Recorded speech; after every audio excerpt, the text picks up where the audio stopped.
Done. Great, thank you. All right. Well, welcome to the fourth edition, I believe we are at, of the ATCP 72 Rule Revision Advisory Committee. Again, my name is Ted Tucholsky, the Environmental Health Technical Specialist for the lodging programs at DACCAP. Today's agenda, we'll start with roll call and then any public appearances, if there were any, submitted to Andrea. And then we will revisit subchapter 1 and subchapter 2 in regards to licensing. I know one of our gaps that we have is determining the boundaries of that license for a given lodging facility. So I think we have a better idea of how we want to tackle it, and hopefully the language is getting there. It's not perfect yet, but we'll take a look at different licensing situations and the language associated with it. And then we'll pick up with new material. That's going to be subchapter 3 and 4. This will round off our administrative language in regards to enforcement, reasons the department would do an inspection, actions by the department or health department, qualifications of a person doing an inspection, and then the inspection itself. And then just a reminder for upcoming dates, still the last Tuesday of the month at 1 p.m. So we've got February 27th, March 26th, and April 30th. We'll start with roll call. Obviously, I am here. Greg?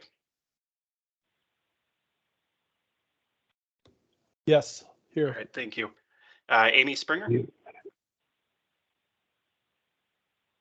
Chrissy? Here. Enthusiastic. Lori? She said she would be on. Maybe she'll hop on later. Emily? It says she's on. Her mic Oh, is okay. off. Yes, I'm here. All right, thanks. Same with Amy Springer.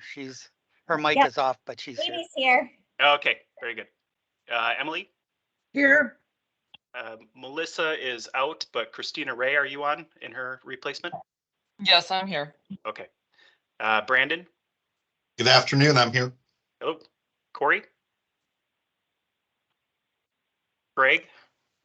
I'm here. Hi. Jason? Here. Jim? Obviously you're on. Yep. Jason Hager? Trista? Good afternoon. Hi. Bill? Andy? I'm here. Hi. Jumani? Yep, Jumani, I am here. Thank you. Very good. David? Yep, I'm here. And then additional attendees, we've got Andrea on the call, Reed, and Mary Ellen are both on. Anyone else? Linda, I see you're back for another round, so welcome again. Anyone else besides Linda that's not on the list here? Okay. And moving forward, public appearances. Andrea, did anyone reach out to you for comments? I did not receive any comments. Okay. And Very Ted, good. I see that Bill is on. He's just muted. Okay. Yep, I see he's on now. Thank you. Thanks, guys. So here's kind of the code review timeline, the big picture of what we've covered and what we're covering today again, just so people can see that. So we are revisiting the definition and licensing and fees, and then that new information that we're going to be covering is the remainder of the highlighted. Starting February, we're going to get into kind of the meat and potatoes of the actual provisions that affect lodging facilities specifically. Everything that we've kind of covered with the exception of definitions in licensing is kind of a copy and paste from all of our other programs. Like I said, that administrative language. So that subchapter 5 should take us through spring and in covering all of that information. We do still have possibly going into July, there's question marks for specialty lodging and question marks for special event lodging.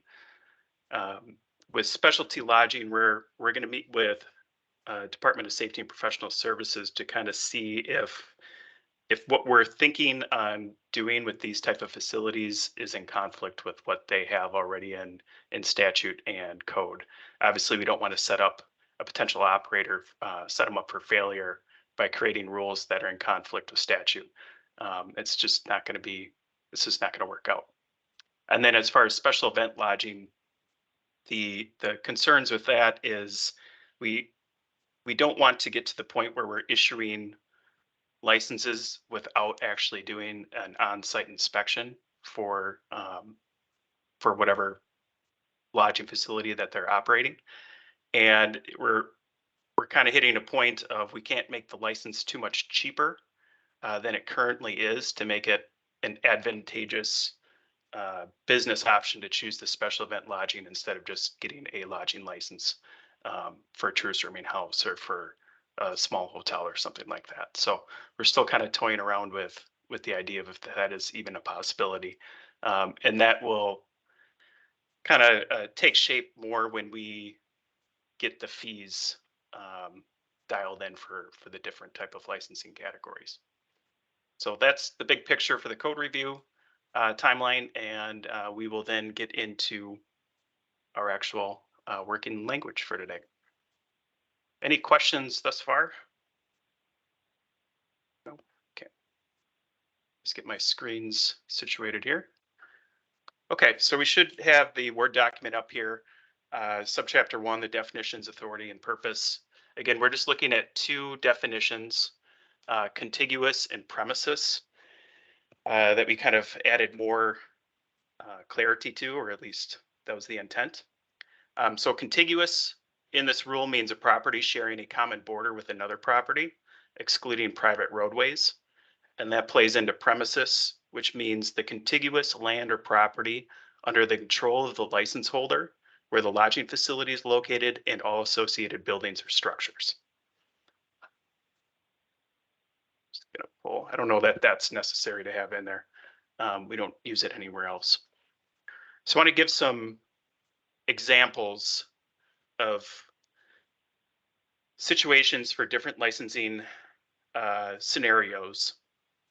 So this is kind of our intent, and then hopefully the language matches up with our intent. If it doesn't, then we have to address that, and hopefully we can get some input in regards to that. So this is just a snippet from Lake Delton. We've got 3 different lodging facilities here.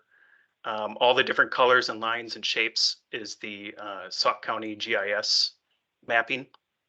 So that's what we're looking at. That's why it's on top of a map view. So it's a little jumbled. I'm going to draw on the screen. Hopefully it doesn't get too John Madden-esque and confusing, but we'll kind of go through the 3 different situations. So the first one is how these are currently licensed.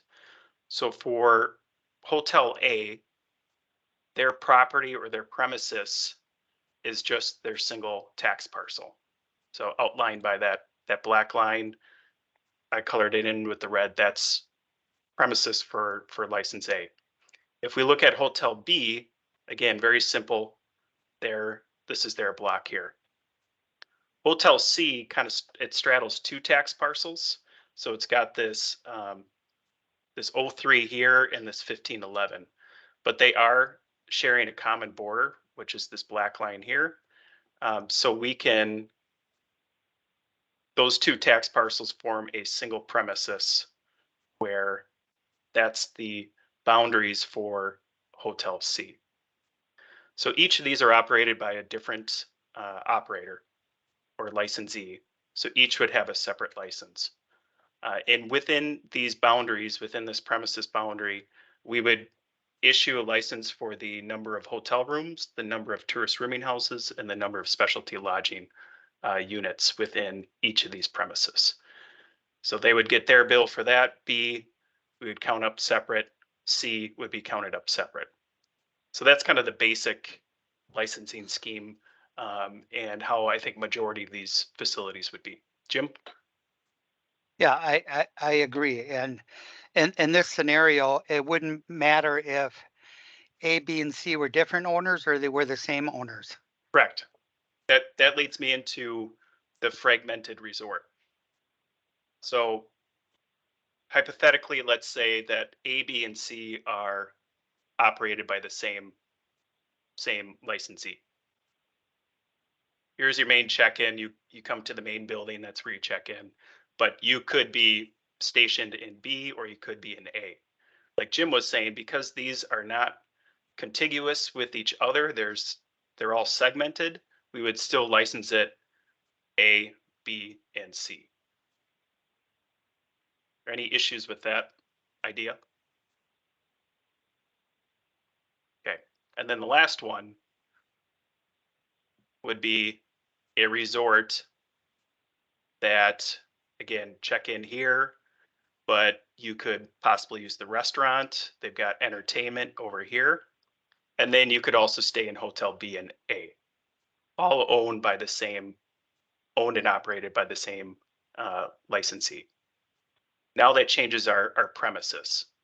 We've got associated buildings here, which are contiguous with part of the tax parcel of this facility here on C and here, as well as here and here. So that would look, just quickly draw this.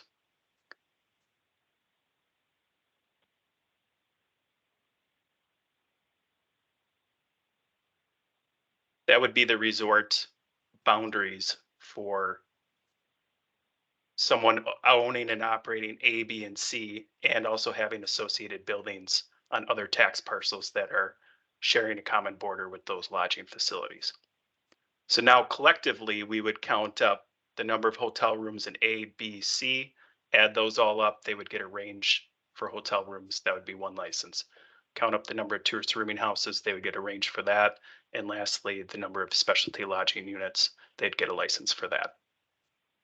So those are kind of our three different licensing schemes. We went with the tax parcel route because we were finding situations where, like, clear all this off here, where there may be a hotel here and a hotel here separated by a highway, and they had catwalks over the top. So was that considered one building, or is that considered two separate buildings? And by keeping it to the tax parcel, I think it was an easier way to distinguish the boundaries of a specific building. And is it next to an adjacent tax parcel, or is it not? Are there any initial thoughts on what I described for those three different situations? Ted, can I ask, can you refresh me how this would work under the code as it is right now? So as it would be right now, it would be our first. It's basically the same. Our licensing policy takes into effect the contiguous properties, but it doesn't. Nothing's really defined. You know, nothing's in code. It just says that it's all the associated buildings that are adjacent. So we would currently license this very similar. The one difference is counting up. So for property C here, they currently have a license for 200 plus. So all of the condo units that are here are just lumped into the hotel rooms. So in this new licensing scheme, there would actually be two licenses, one for the hotel rooms, one for the condominiums, because the condominiums would be considered a tourist rooming house.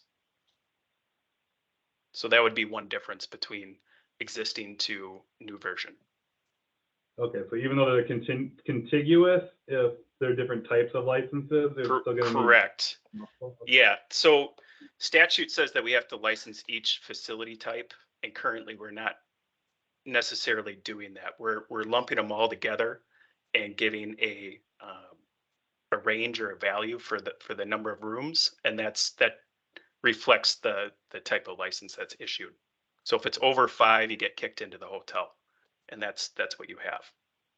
So Okay, this is actually breaking them up between the different types of facilities that are out there: hotel, motel room, tourist rooming house, and then the specialty lodging. But it's my understanding, maybe this isn't the time for this, please feel free to tell me to wait. It's my understanding a lot of our condo hotels are licensed as hotels and not as tourist rooming houses. Right. Are you suggesting that we're changing that here, or is it just in the case of this property because of how they're rented out that you're doing them as tourist rooming houses?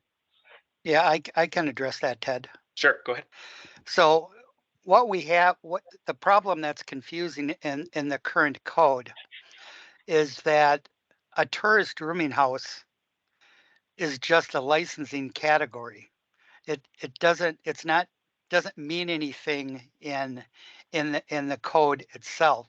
It doesn't refer to any specific type of structure. And so it is just currently a licensing category if you have less than 5 rooms. Once you get to 5 rooms or more, you're automatically thrown into a hotel motel license. So right now, everything in the code is just based upon what we would call it as a license, what type of license you get. It doesn't really impact or take into consideration the types of structures that you're doing an inspection on. Tourist rooming house inspections are much more involved than a row motel or a Holiday Inn type facility, because you're looking at each and every entire structure in a tourist rooming house. And so the code doesn't really address that. And of course, the last time the code was revised was in 1978. So tourist rooming houses were few and far between. And the industry has just exploded and has really taken a toll on the time requirements by our staff. And it looks like Brandon, you have a question. Yeah, and James, I don't mean to get back into the nitty gritty, but just kind of a single clarification here. I think you answered some of my question there to Bill. Excuse me. So based on the fact that it's not based on the structure per se, it's based on the rooming type. So just a clarification, you have a single parcel, multiple buildings, let's say more traditional hotel structure. You got condominium structure, but it's separate building. And maybe you have, I don't know, homes or something that are being rented. Because it's all on one single licensed parcel, and it's all obviously well above the 5 threshold, you wouldn't be looking at multiple licenses for each of those different types of structures. It's still that one parcel license, correct? Right. What you'd be looking at is a license that's based upon the type of facility that's provided. So you'd be looking and adding up everything that would be defined now as a hotel would have its own license category. Those structures that now are defined in the code, we actually give it a living, breathing entity, a tourist rooming house. They would have their own separate license. And if you had specialty lodging, those would have their own license. Understood. Thank you. But you're looking at everything, you're looking at everything, whatever encompasses that premise. You're figuring it, how many hotels do you have? How many tourist rooming houses do you have? And how many specialty lodging, if any, that you have? And but you're using it, you're determining the license based upon what's included in that premise. Thank you. So a single premises could have a maximum of 3 licenses.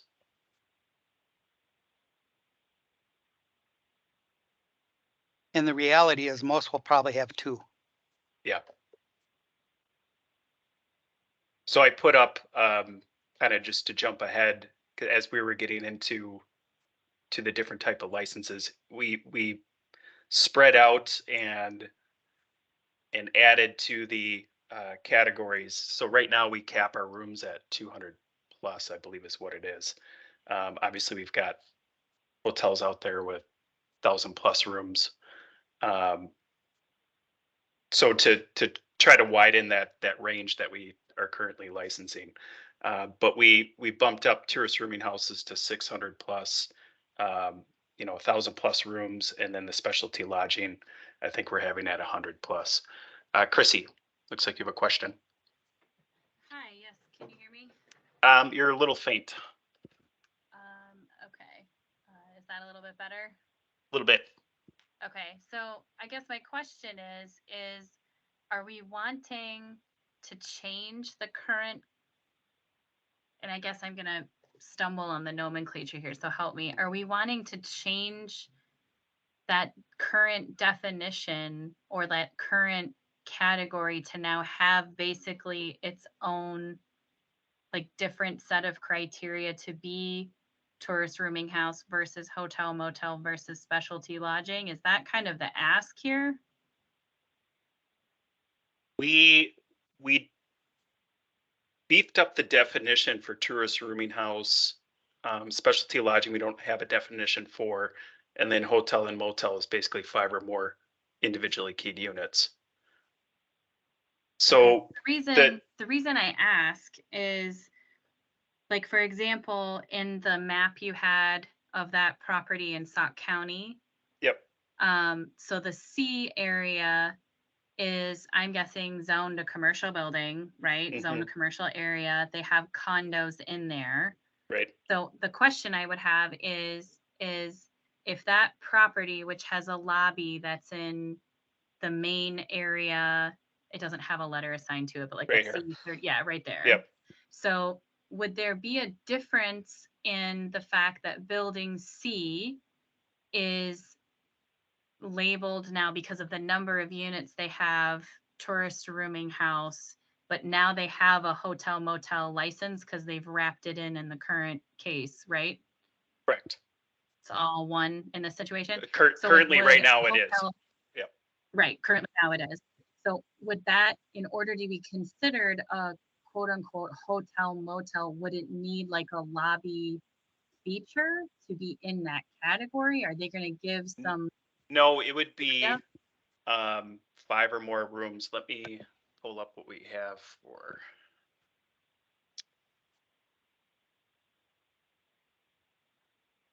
So the current definition for hotel means all places wherein sleeping accommodations are offered for pay to tourists or transients in 5 or more rooms and all places used within the building or structure.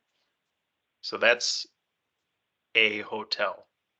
Okay. Tourist rooming house, I'm scrolling here, means any lodging place where sleeping accommodations are offered for pay to tourists or transients and includes a lodging place with 4 or less individually keyed units within a building or structure, a 1 or 2 family dwelling or condominium where the entire residence is rented to a tourist or transient, family or rental group, a tourist cabin or cottage, or an individually keyed unit defined as specialty lodging. And that's Note- really, Here, go the big difference between a tourist rooming house and a hotel is in a hotel, you're simply renting a room. Where in a tourist rooming house, you're renting the entire structure. And they're defining the entire structure as an option of a condominium, correct? Right, you're renting the entire living space. Right, the entire living space. The only reason I bring this up is something that we're seeing in our community is more common is, so if you go back, if you wouldn't mind, to the aerial of that property. Yep.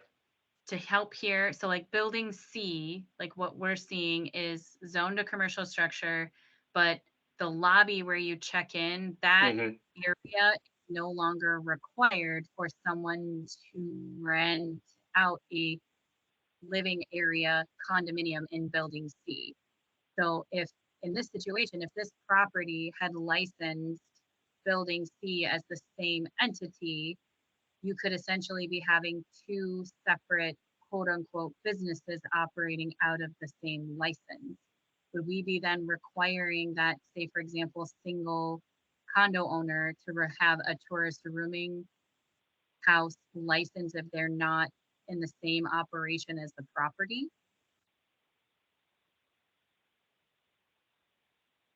That's currently the way it is now. Okay. Unless there is an association that is Right. taking on the responsibility of holding the license. So in some cases, you have a condominium association that says the association will take responsibility for meeting the requirements in the lodging code. And they usually have that in their bylaws. Sure. And in that case, we will say, okay, condo association, we'll issue you the license and you're responsible. If the condo association says, you know what, we want no part of this. If an individual is going to rent out their condo, they're responsible. And in that case, that individual would be required to get their own license. Because the other caveat to that, what we're seeing, at least in the Dells area, is now with some of the housing shortages we're seeing, is people are purchasing that condominium in Building C and it's becoming a primary residence.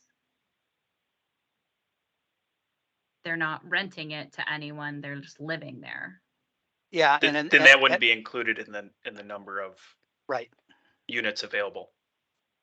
So then would the association in that example need to remove that unit as, so say for, I know this is the wrong example, say that took that number of units from 5 to 4. Yep. Would they then not be considered in that? Right. Okay. Understood. Thank you. Just like we have some hotels and motels that operate under the same premise, where maybe Sure. they have 30 rooms, but 15 of those rooms are rented out to long-term residents. Mhm. And so when we issue a license to them, we base it on the rooms that they rent to tourists and transients. So even though they may have 30 rooms, they're only getting a license from us for 15 rooms. Understood. Thank you for the clarification.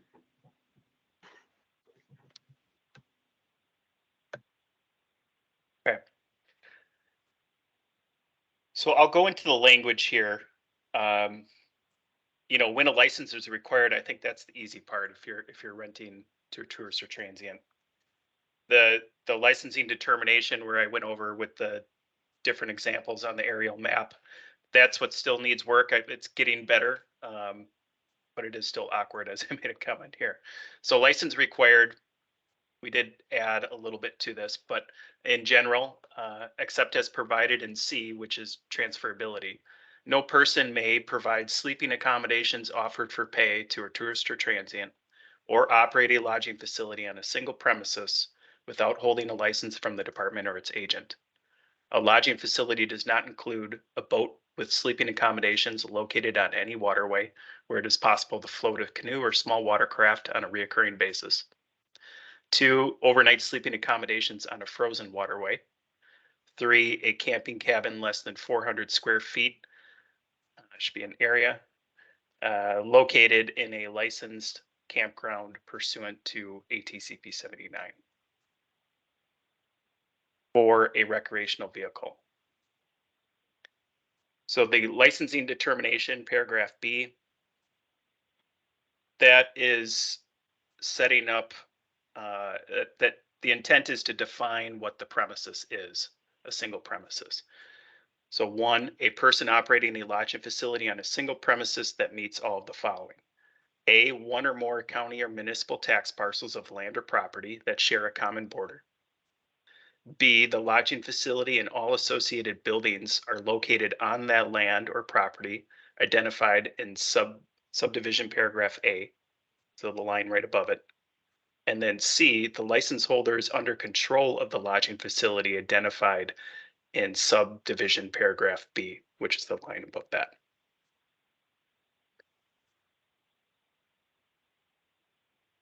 Does that make sense, or is that need more to it?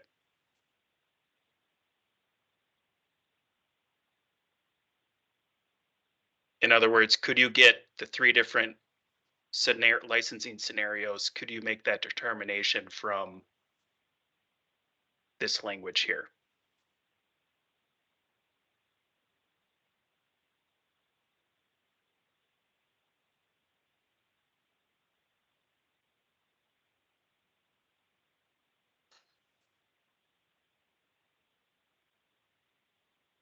All right, we'll move on.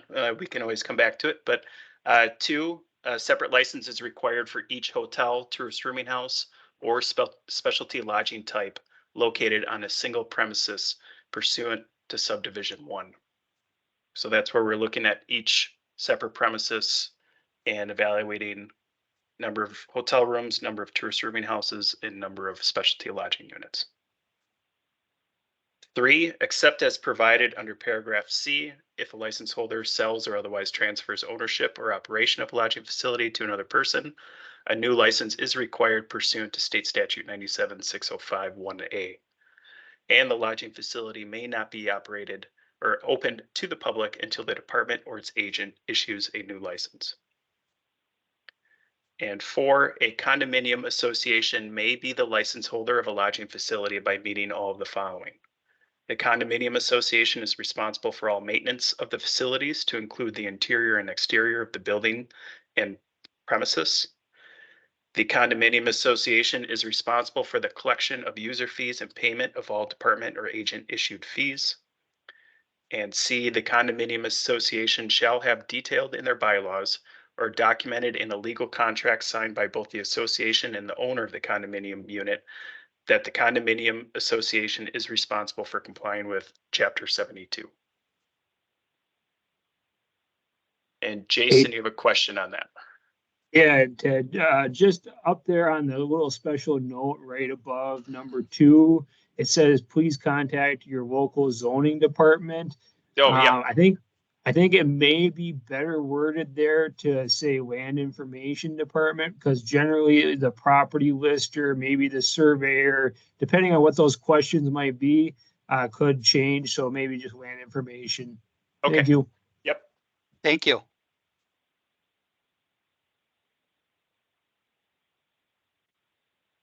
Ted, you're tracking all these changes, right?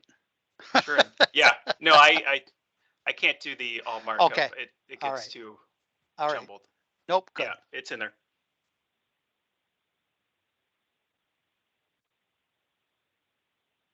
Right. So I had kind of shown this before. We've got the different expanded ranges for the different licensing types. So again, 3 different licensing types. Increase the cap. Before it was only 200. Now we're much higher.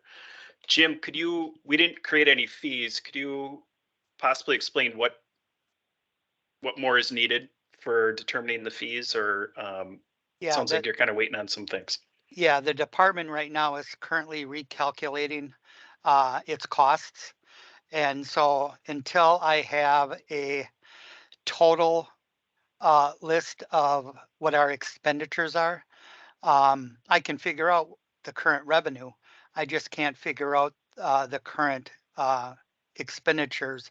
So until I know what the current expenditures are, I can't really break it down to what portion of our expenses is related to lodging. Once I have that information, then we can kind of start trying to figure out what the fee structure would be for each of the categories. But I'm not prepared to do that yet. I want to make sure we have accurate information so that when I present it to you, I can break it down and show you where this is all coming from. What is all included in our expenditures? What portion of our operating expense is attributable to lodging? And then at the end of the day, this is the amount of money that we need in our pot, and the license fees need to accommodate that. And we'll try to come up with 3 or 4 different licensing models. And you guys can have some input and help us kind of vote on which licensing model makes the most sense. And then we can move from there. At the end of the day, it really doesn't matter what the fee amounts in each of those categories look like, as long as at the end of the day, we cover the costs that it takes us to operate the lodging program. I just don't have those accurate or current numbers at this point. Okay, thank you. Yep. All right. Last call for initial thoughts on the new licensing information that was provided. Otherwise, we'll move on with the enforcement and appeals. Okay. So subchapter 3, enforcement and appeals. Number 1, inspection and access to the premises. A, inspections pursuant to 93 and 07 and 9308 of the state statute. An authorized employee or agent of the department, upon presenting proper identification, may enter any lodging facility at any reasonable time for any of the following purposes. 1, to inspect the lodging facility. 2, to determine if there has been a violation of this chapter or state statute 97-605 to 97-65. To determine compliance with previously written orders to correct violations. 4, to secure samples or specimens. And 5, to examine and copy relevant documents and records related to the operation of the lodging facility. And 6, to obtain photographic or other evidence needed to enforce this chapter. B, re-inspections or administrative follow-up.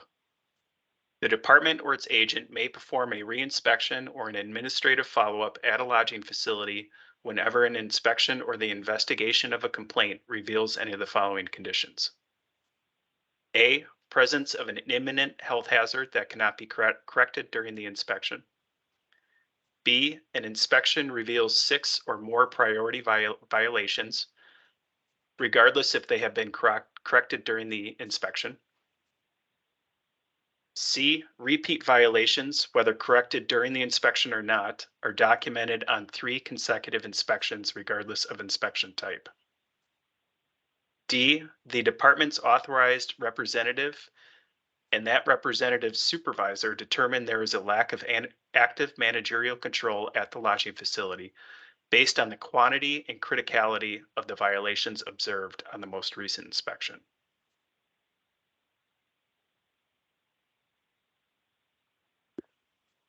Two, a reinspection or administrative follow-up shall be scheduled to allow the operator reasonable sufficient time to correct the violations.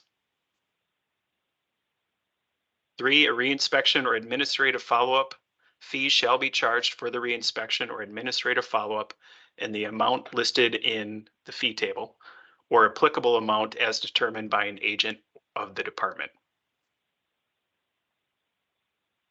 So one thing to note, the fee table in 72 is going to be DACCAP inspected facilities.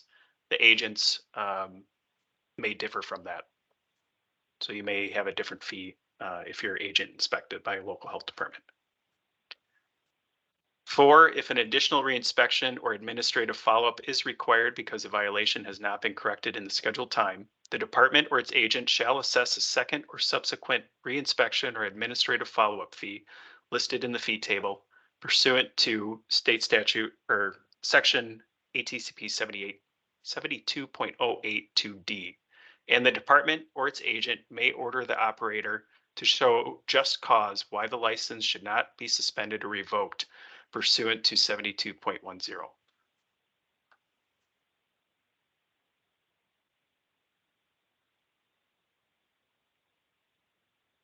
Highlighting these so we make sure we have the correct cross references.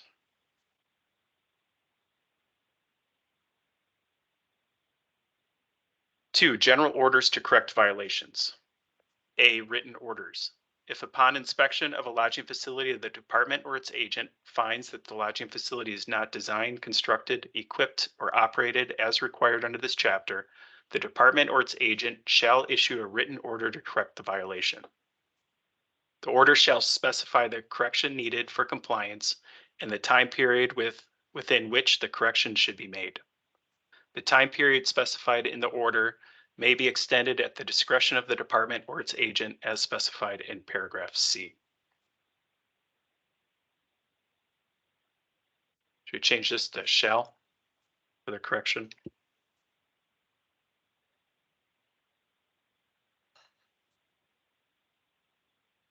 Okay, B, failure to correct a violation.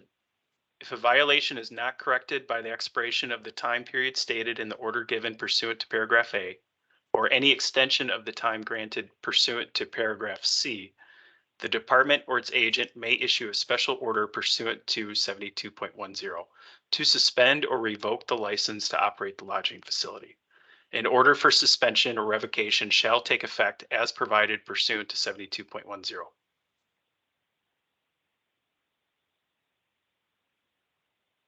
Pursuant to state statute 97.125, any person who fails to comply with an order of the department or its agent may be required to forfeit $50 for each day of noncompliance. A person may appeal a forfeiture pursuant to 72.11.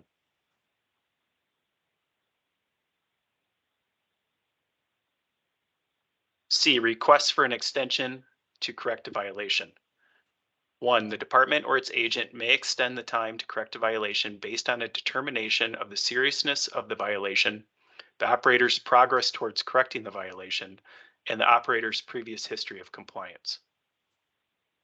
To request an extension to correct a violation, the operator shall contact the department or its agent before the time specified in the written order to correct the violation expires.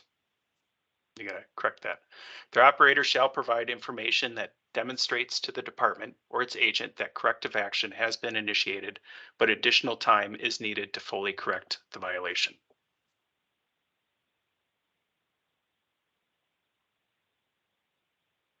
Do you know what this is supposed to say, Jim?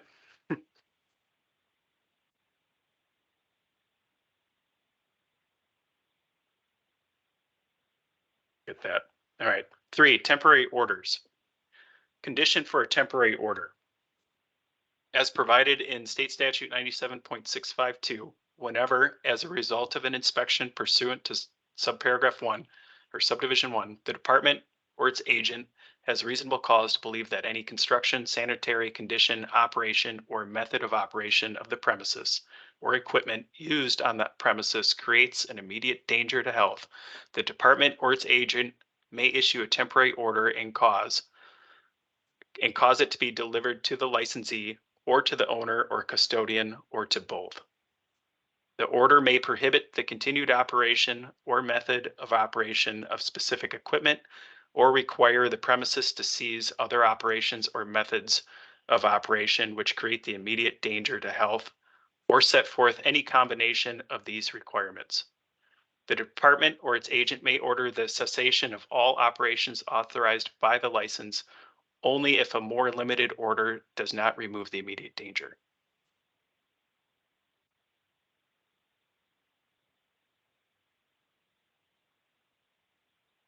Duration of a temporary order, action prohibited.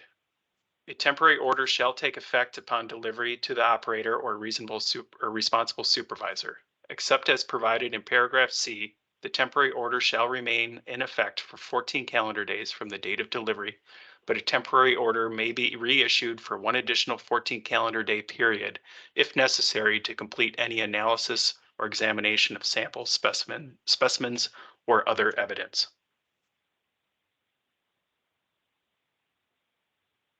No operation or method of operation prohibited by the temporary order may be resumed without the approval of the department or its agent until the order has terminated or the time period specified in sub D1 has expired, whichever occurs first, unless as provided pursuant to paragraph C, the department or its agent provides notice that an immediate danger to the health or safety is present. If upon completed analysis or examination, the department or agent determines that construction, sanitary condition, operation, or method of operation of the premises or equipment does not constitute an immediate danger to health and safety, the department or its agent shall immediately notify the owner, operator, or responsible supervisor in writing, and the temporary order shall terminate upon receipt of the written notice.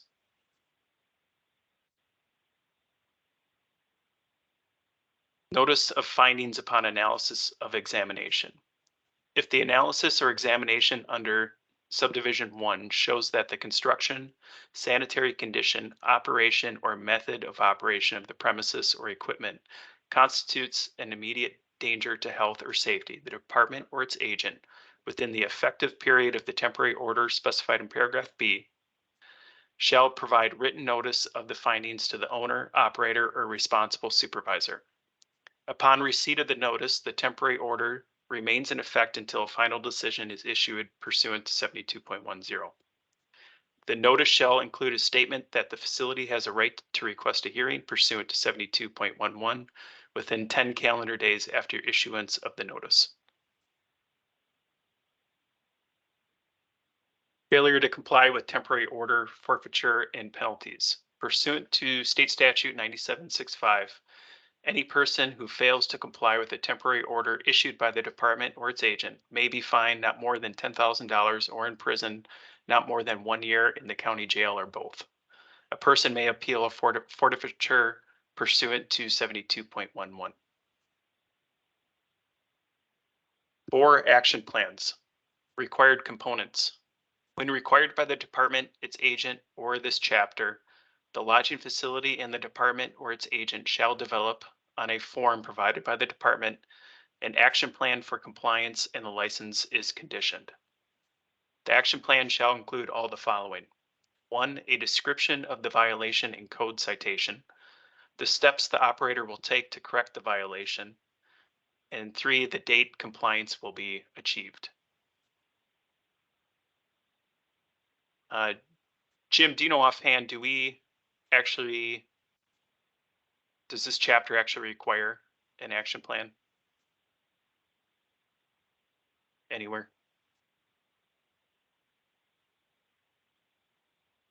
I'm not sure if we specifically mention it in there. I think we might have to word this where we take out this chapter. Okay.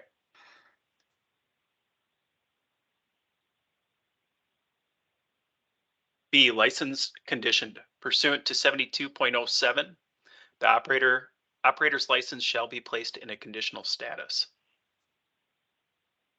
C, continued noncompliance. The department or its agent shall void the lodging facility license pursuant to 72.07 if the operator continues to be out of compliance or fails to meet the objectives outlined in the action plan past the date provided in the action plan.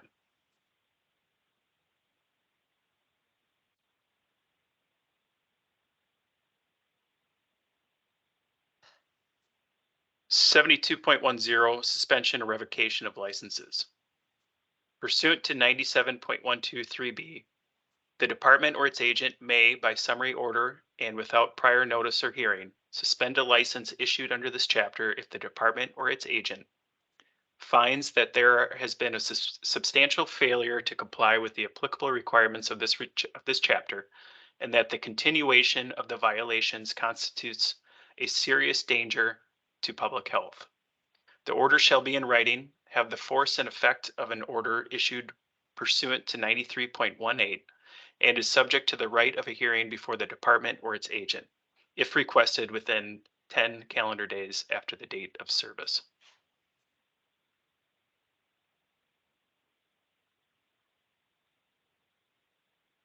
(72.11) Appeals of actions by the department. If requested in writing within 10 calendar days after date of service of an order, a hearing shall be conducted as pursuant to ATCP 1. Enforcement of the order shall not be stayed pending action on the hearing. A request for hearing does not automatically stay or modify a summary special order. And then note, a request for hearing shall be submitted to the DACAP secretary via email, fax, mailed, or hand delivered. The hearing may be conducted by the department secretary or designee. 72.12 Appeals of actions by agent health departments. If an agent issues a license under this chapter, the operator shall appeal an enforcement action to the agent health department.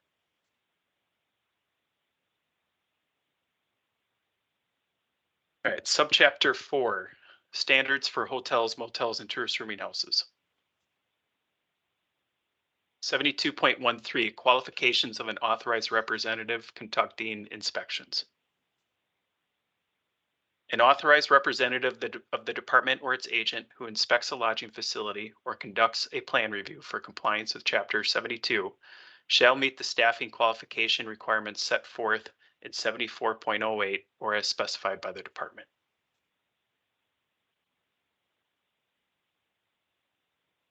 (72.14) Inspections. 1. Refused inspection process. If a person denies access to the department or its agent, the department or its agent shall inform the person of all the following. A. Access. The license holder is required to allow access to the department or its agent as specified pursuant to 97.651. B. License conditions. Access is a condition of the acceptance and retention of a license to operate a lodging facility as specified pursuant to 72.051. C. Inspection warrant. If the lodging facility license holder denies access to an authorized representative of the department or its agent, the department or its agent may apply for an inspection warrant to allow access pursuant to 66.0119. Okay, can I ask a quick question? This is Dave. Yes. So I was waiting to jump in when it seemed more relevant, but I think we're just moving right past it. At the very beginning of this chapter, there was the phrase was that I can't remember exactly how it went. Something to the effect of the inspector has right to access when considered reasonable. And now we're kind of getting into that. If you don't allow access to the inspection, what happens? Is there a definition of what's reasonable? That seems like a really broad statement for the inspector to decide when they can come in and.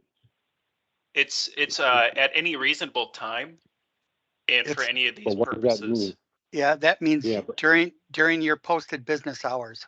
So if you're open for business, that's any reasonable time. I mean, we're not going to, if you're not open past 6 o'clock at night, we're not going to show up at 9 o'clock and say we're here to do an inspection.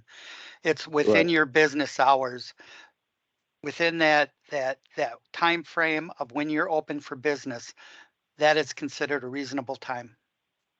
Right, but I'm running tourist rooming houses, vacation rentals. What are my business hours? Yeah, and in those cases, the only option that we have is, if you don't live in town or you don't live in state, what we're needing to do is an arrange a time to meet. Right, but that's not what to me, that's not what that says. It says that they have right to access for inspection when they say reasonable. So to me, that leaves it up. If you've got one person who's interpreting that on one side of the fence saying, I can come in whenever I want to, including when it's rented, and they think that's reasonable and I don't. To me, that's a very dangerous word to say that they have that judgment. We don't think that would be reasonable either. And our Yeah, folks. but what if they do? Yeah, I mean, our inspectors are instructed not to go into a room that's rented. Or into a facility that's rented, unless they're there because they've got a report of an immediate danger to health. But for a regular routine inspection on a tourist rooming house, just from an efficiency point of view, it doesn't make sense for our staff to drive 2 hours to get to a place and there's nobody there.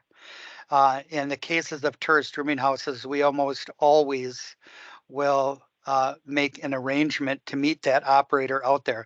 You may have somebody that lives in Arizona and the only time that they're back in Wisconsin is in June or July. Well, that's what's reasonable for us to perform an inspection. And so, I mean, part of the problem is that you can't account for every situation in statutory language. You have to have some guidance that the department itself would put together. And so this language that you're seeing there is all statutory language. So we don't have the ability to change that language. It is what it is. It's in statute. And so as a department, then it's up to us through our own internal guidance to set what we mean by reasonable. Okay. And I'm kind of telling you that if I had reports that an inspector was going into a facility that was occupied for a routine inspection, we'd be having a conversation and laying the groundwork for what we consider as reasonable. Okay. And you can Thank you. talk to any of the inspectors that are on the call here today, and I would imagine that they would say that on tourist rooming houses, they are making arrangements to meet that operator to Every do their time. inspection. I've never had an I've issue. never gone to a tourist rooming without an appointment. I've never had an issue myself, but I do have examples of associates that I know that have had issues with the interpretation of reasonable. And when So you, that's yeah, and I would say if you get calls or hear about that, the best thing you can do is pick up the phone or email Ted or myself and let us investigate. mhm. No, I Because that- appreciate the clarification. Yep, yep.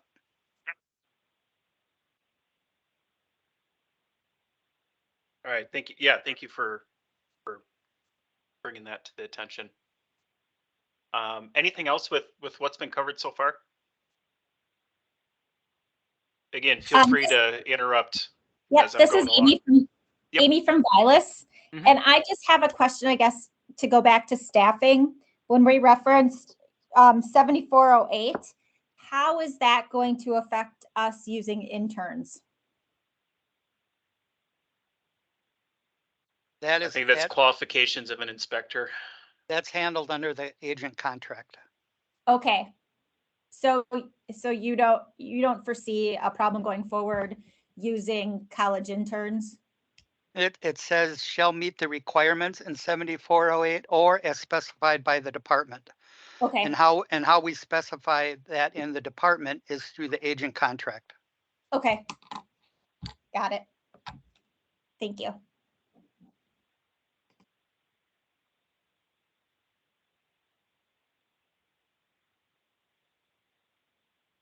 Right. Where was I?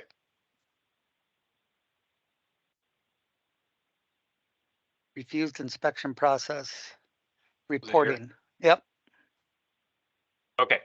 Number 2, reporting of refused access. If the person in charge continues to refuse access after the department or its agent presents credentials, provides the explanation in subparagraph 1, and makes a final request for access, the department or its agent shall document details of the denial of access on an inspection report form. Frequency of inspection. The department or its agent shall inspect a lodging facility at least once during the licensing period or as approved in writing by the department. Inspection documentation. The department or its agent shall document all of the following on an inspection report form. A. Facility information. Administrative information about the lodging facility's legal identity, street and mailing address, type of establishment and operation, inspection date, and other information such as type of water supply, sewage disposal, and status of the license at the lodging facility. B. Violation documentation. The conditions or other violations from this chapter that require corrective action. An accompanying narrative shall contain all of the following.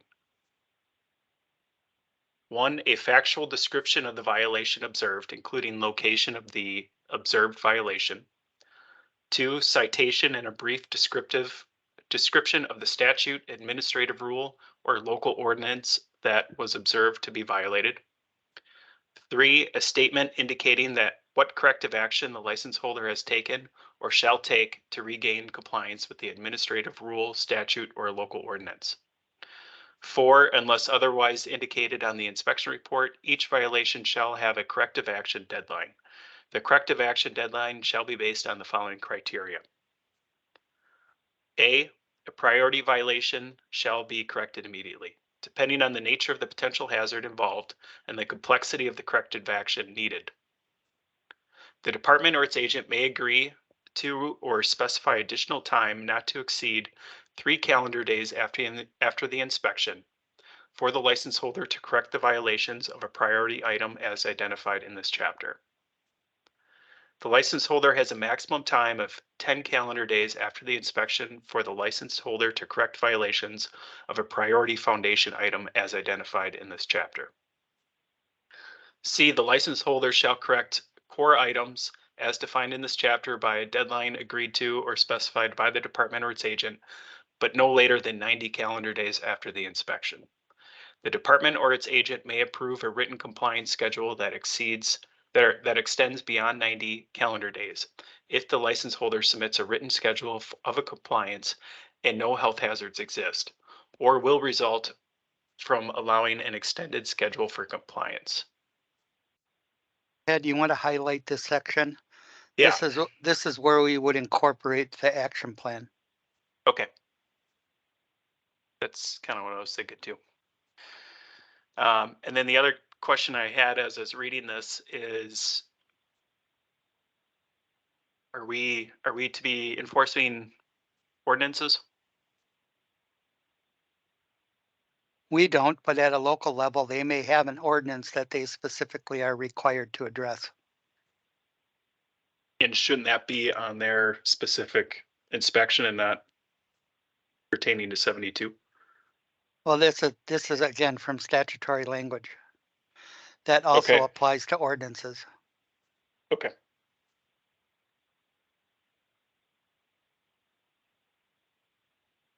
But it would only be an ordinance that is directly related to this The rule. operation of it, right? Right. Mhm. Okay, 5, issuing a report and obtaining acknowledgement of receipt. At the conclusion of the inspection, an authorized representative of the department or its agent shall sign the completed inspection report. The department or its agent shall review the inspection findings with the person in charge and obtain a signature on the inspection report from the license holder's designated person in charge. A copy of the inspection report shall be left with the person in charge at the completion of the inspection, emailed or otherwise presented within 2 business days after completion of the inspection.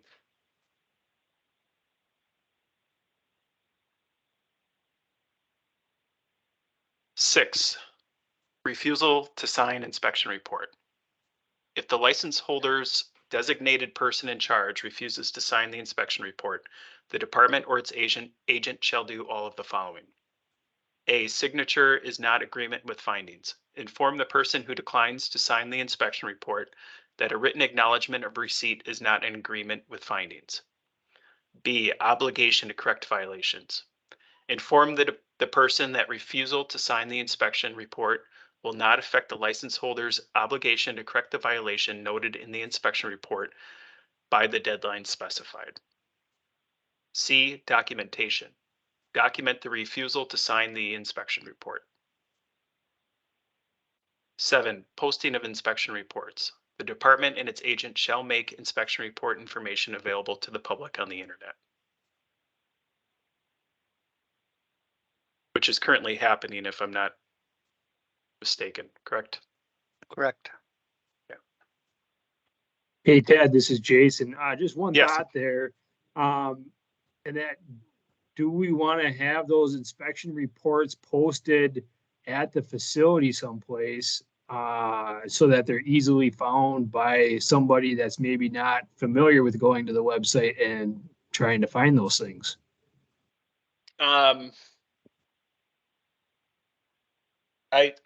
I'm against extra paper and printing and posting. I think there's enough signage out there already. I think it kind of falls on deaf ears. I don't know, what are other people's thoughts on it, on having that posted by the next to the license or something of that sort? I wouldn't do that.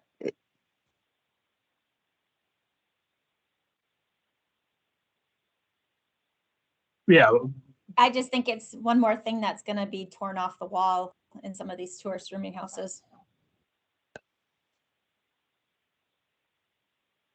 That'd be my concern is if they didn't have adequate smoke detectors or something like that in the building, just to make sure that the people staying there were aware that maybe there is a ongoing violation. That's all.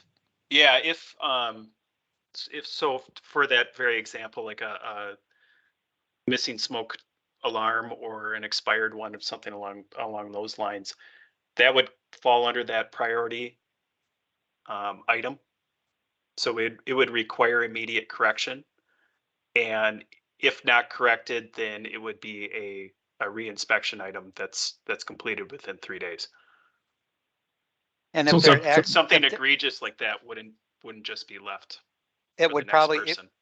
it would result in a temporary order. And they Right. wouldn't be allowed to rent the facility until they made the repairs. Sounds good. That's that specific room. Yeah.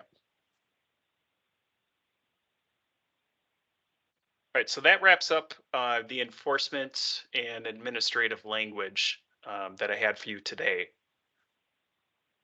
So any additional comments with what we covered today? How are people sitting with premises, figuring out a premises? Does it need more work? The inspection enforcement, any feedback on the licensing categories that we have? If not, we'll wrap this up, but we'll take the opportunity now. And certainly feel free to shoot Ted or I any emails with additional thoughts. Yeah, if you mull over it and come up with a different approach or a different idea, please send it in and we can address it and accommodate it. So I'm not seeing any hand raises or additional comments.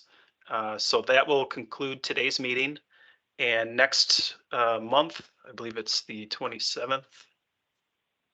Yes, February 27th, we will cover drinking water and sewage. So that's what you have to look forward to. So I appreciate everyone showing up today and providing the feedback that you did. Thanks, everyone. I just appreciate the great attendance that we've had. Thanks for the opportunity, guys. Absolutely. Yeah, thanks for doing this. Appreciate it. Thank you. Bye. Thank you. Thank Right. you. Thanks.